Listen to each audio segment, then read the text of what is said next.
ਸਤਿ ਸ਼੍ਰੀ ਅਕਾਲ ਜੀ ਸਾਰਿਆਂ ਨੂੰ। ਕੀ ਹਾਲ ਚਾਲ ਤੁਹਾਡੇ ਸਾਰਿਆਂ ਦੇ। ਸਟੂਡੈਂਟਸ ਲੈ ਕੇ ਆਏ ਆ ਬਈ 9ਵੀਂ ਕਲਾਸ ਦੇ ਸਟੂਡੈਂਟਸ ਲਈ ਜਿਹੜਾ ਉਹਨਾਂ ਦਾ ਹੁਣ ਹੋਣ ਲੱਗਾ ਜੀ ਹਿੰਦੀ ਦਾ ਪੇਪਰ। ਤਾਂ ਉਹ ਹਿੰਦੀ ਦਾ ਪੇਪਰ ਲੈ ਕੇ ਆਏ ਆ ਜੀ, ਇੱਕ sample paper. Very important paper ਆ, ਛੱਡਣਾ ਇਹਨੂੰ ਬਿਲਕੁਲ ਨਹੀਂ। ਆਓ ਅੱਜ ਦੀ ਇਸ ਵੀਡੀਓ ਨੂੰ ਕਰਦੇ ਹਾਂ ਸ਼ੁਰੂ। ਆਏ ਹੋ ਪਹਿਲੀ ਵਾਰ ਚੈਨਲ 'ਤੇ ਸਬਸਕ੍ਰਾਈਬ ਕਰ ਦੇਣਾ ਚੈਨਲ ਨੂੰ, ਤਾਂ ਜੋ ਤੁਹਾਡੇ ਤੋਂ ਮੇਰੀ ਕੋਈ ਵੀ ਵੀਡੀਓ ਮਿਸ ਨਾ ਹੋਵੇ। ਭਲਾ ਹੀ ਇਹ ਪੇਪਰ ਦੇਖੋ ਕਿਸੇ ਨੇ ਲਿਖ ਕੇ ਬਣਾਇਆ, ਪਰ ਇਹਦੇ ਵਿੱਚ ਇੰਪੋਰਟੈਂਟ ਕੁਐਸਚਨ ਹੈਗੇ ਆ, ਤਾਂ ਹੀ ਅਸੀਂ ਇਹ ਤੁਹਾਡੇ ਨਾਲ ਸ਼ੇਅਰ ਕਰ ਰਹੇ ਹਾਂ। ਇਸ ਕਰਕੇ ਚਲੋ ਬਈ ਸ਼ੁਰੂ ਕਰਦੇ ਅੱਜ ਦੇ ਪੇਪਰ ਨੂੰ।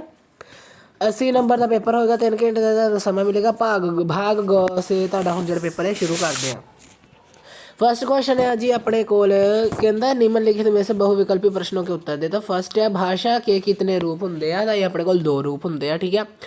फिर आ देखो क हलंत अ प्लस र हलंत म प्लस अ, ये अपने कोल की बनया जी, ये अपने कोल बनया कर्म, ठीक है। स्पैलिंग ध्यान ना देख लियो। शुद्ध शब्द का चुनाव करे। आशाकारी, आज्ञाकारी, आवलाकारी की आवलाकारी। तो घ ऑप्शन वाला आज्ञाकारी सही है। चौथा क्वेश्चन है जी ईश्वर वाला शुद्ध शब्द चुनकर लिखे। तो देखो पिता, माता, जीत या अंत। तुसी दसना है। आ देखो ये बड़ी है ना, तो बड़ी का शब्द कहना जी जीत, तो उन्होंने तुम करैक्ट कर लेना, ठीक है।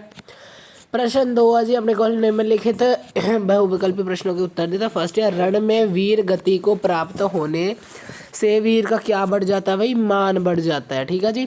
5 मरजीवे कविता में दशम नानक किन्हें कहा गया है, तो उन्होंने किया गया है गुरु गोविंद सिंह जी को। थर्ड प्रश्न है जुम्मन शेख की मित्रता किसके साथ थी, तो उनकी किहदे नाल सीगी जी, जुम्मन शेख दी सी अलगू चौधरी दे नाल, ठीक है। मुन्नी के लिए पाजेब कौन लाई सी, बुआ लाई थी, ठीक है। फिर तुहाडे को आप ध्यान से इन्हूं तुसीं पढ़ो तो आंसर देने आ। पढ़ लिया तो आओ आंसर दईए। फर्स्ट है फल गया आने, फल क्या आने पर लगते हैं, तो यह जाना जी ऋतु आने पर लगते हैं। सैकंड है प्रस्तुत दोहे किस कविता से ले गया। तो हम जब उन्होंने दे ही दिता कि दोहे आ, तो तुहानूं समझ आ गया ना दोहावली, ठीक। फिर अपने को अगे है जी साधु से क्या पूछना चाहिए, उसका ज्ञान, ठीक है। तलवार का क्या अर्थ है भाई, समुद्र, तारे, तलवार या तीर्थ, तलवार। नेक्स्ट है जी निम्नलिखित बहुविकल्पी प्रश्नों के उत्तर दें। आग बबूला होना मुहावरे का क्या अर्थ है, बहुत ज़्यादा गुस्से होना, ठीक है जी। ख ऑप्शन गुस्सा होना, ठीक है। सेकंड है आसमान से गिरा डैश पर अटका, तो इधर जाना खजूर पर अटका। डैश सिर पर उठाना, पत्थर, घोड़े या फिर आसमान, आसमान सिर पे उठाना होंदा है भाई। फिर अपने कोल पंजवां जी जगदीश चंद्र बोस का एक अपने कोल पद्यांश या गद्यांश या सॉरी, तो इन्हों पढ़ के तो ही आंसर दिया। जगदीश चंद्र बसु का कॉलेज में छात्रवृत्ति क्यों मिली थी, तो देखो तुम इतों की लैके तक लिख लेना छात्रवृत्ति मिली थी, यह आ जाना पहले का आंसर। सैकेंड आ जाना जगदीश चंद्र बसु किस विषय के प्रोफैसर थे, वो सीगे बई फिजिक्स के, तो उन्होंने तुम भौतिकी विज्ञान कहने इद्दी कुछ कहने हैं ना उन्होंने, भौतिकी विज्ञान। तो देखो कितने लिखी है गल भौतिकी विज्ञान वाली, या देखो कलकत्ता के प्रेसिडेंट कॉलेज में भौतिकी के प्रोफैसर थे। भौतिकी होंगी भी फिजिक्स। छात्रवृत्ति का क्या अर्थ है, स्कॉलरशिप होंगी है भी, वह अर्थ मैं तुम्हें इंग्लिश के दस दिना, बाकी हिंदी के जी उन्होंने स्कॉलरशिप कहते हैं इंग्लिश में।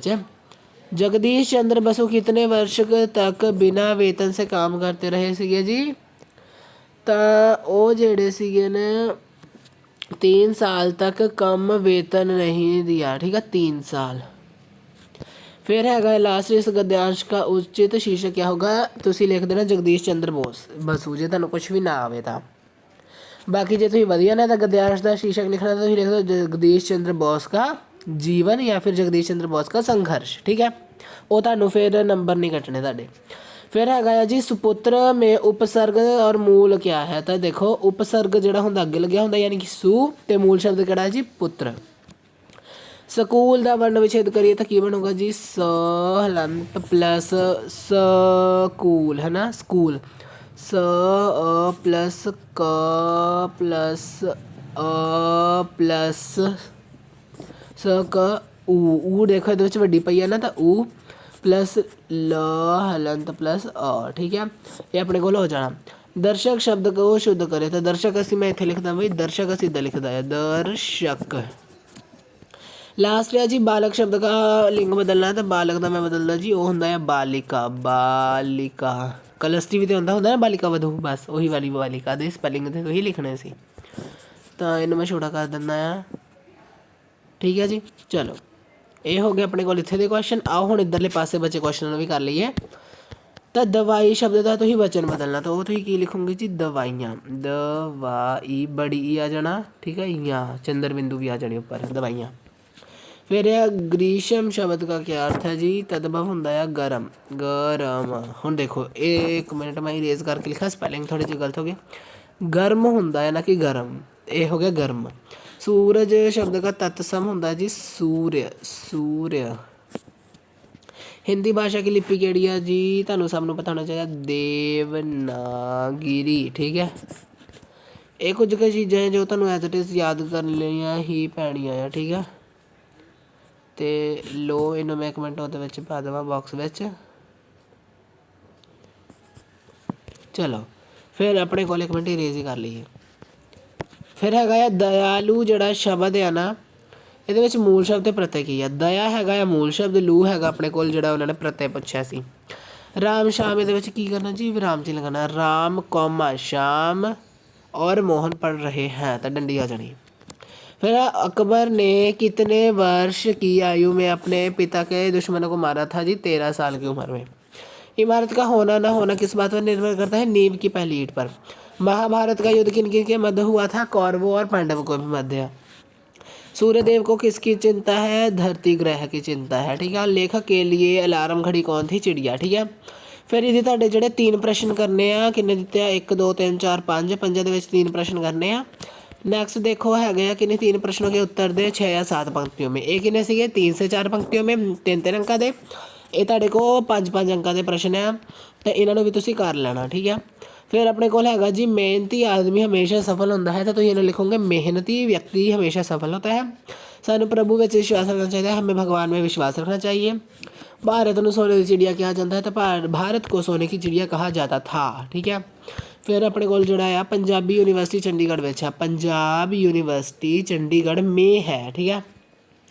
अखबार तो साढ़े जीवन में बहुत महत्वपूर्ण साधन है, अखबार का हमारे जीवन में बहुत महत्वपूर्ण साधन है। सानू कदे भी किसी का बुरा नहीं करना चाहिए, हमें कभी भी किसी का बुरा नहीं करना चाहिए। कुछ पाने लिए कुछ गवाना पैदा है, कुछ पाने के लिए कुछ खोना भी पड़ता है, ठीक है। निम्नलिखित पत्रों में से किसी एक का तुम पत्र लिखना, अपनी माता जी को वार्षिक परिणाम का विवरण देते हुए पत्र, या फिर अपनी सखी को जन्मदिन पर निमंत्रण देते हुए पत्र, ठीक है। तो फिर हैगा तुहाडे कोल ऐसे यानी कि अनुच्छेद लिखना है, लेख लिखना है, परीक्षा से 1 दिन पूर्व मोबाइल और विद्यार्थी पुस्तकालय के लाभ, ठीक है। तो जो तुम ये सारे अटैम्प्ट कर लेंगे तो तुहाडा पेपर इत्थे हो जाता है कंप्लीट। तो देखो जी सीधी एक गल मैं तुहानूं दसां, तो सबसक्राइब कर लेना तां जो तुहानूं इदां दे इंपॉर्टेंट पेपर मिलते रहन, ठीक है जी।